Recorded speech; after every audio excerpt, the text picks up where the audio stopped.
Close your eyes and imagine this. You're watching a clip of a crowded elevator. Everyone inside is silently wearing a strange helmet. And there's one lying on the floor. A stranger walks in, notices everyone else wearing theirs, hesitates for a moment, then slowly picks up the extra helmet and puts it on. No one said a word. This moment isn't about zombies or science fiction. It's about something deeply human. Our instinct to follow the group, even when we don't fully understand why. In social psychology, this is sometimes described as collective belief, or more casually, mass delusion.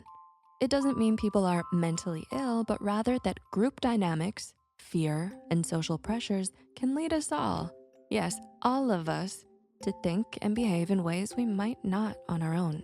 Understanding how collective beliefs form and spread matters because it can happen anywhere, in workplaces, online communities, family circles, or even entire nations. And knowing how it works is the first step to staying grounded, thinking critically, and making choices that reflect your values, not just the noise around you. The anatomy of collective thinking. Think of moments in history where entire communities shared an intense belief. The Salem witch trials, the Y2K panic, or even financial bubbles like the dot-com crash. These moments may seem distant or extreme, but the psychology behind them is surprisingly familiar. Psychologists call this process social contagion, the rapid spread of emotions, ideas, and behaviors through a group. A 2008 study in Current Directions in Psychological Science found that when people feel anxious or uncertain, they're more likely to copy the actions or beliefs of those around them. It's a natural survival response. We look to the group for cues, but this instinct, while protective, can also lead us astray. Groupthink and the power of authority.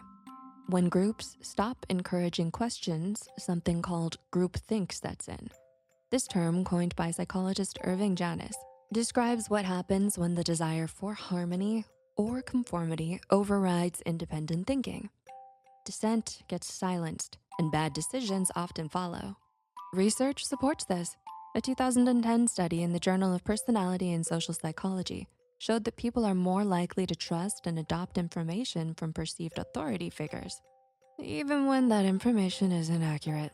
In today's digital age, where algorithms amplify certain voices, these dynamics can escalate quickly. Everyday examples.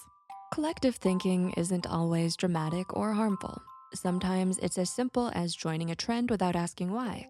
But at larger scales, it can shape societies, from economic booms and busts to moral panics that stigmatize entire groups.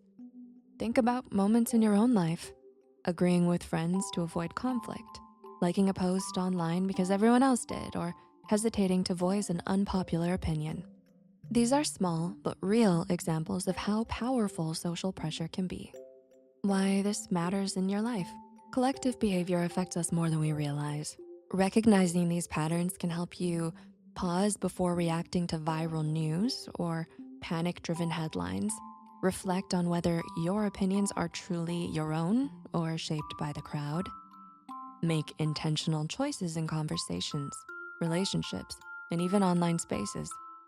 Awareness doesn't mean isolating yourself. It means staying grounded, thinking critically, and maintaining your voice even when it's tempting to follow the noise.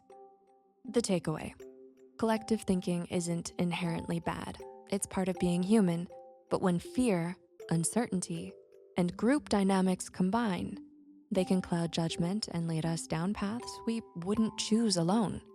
By understanding these psychological patterns, you can step back, evaluate, and decide what aligns with your values.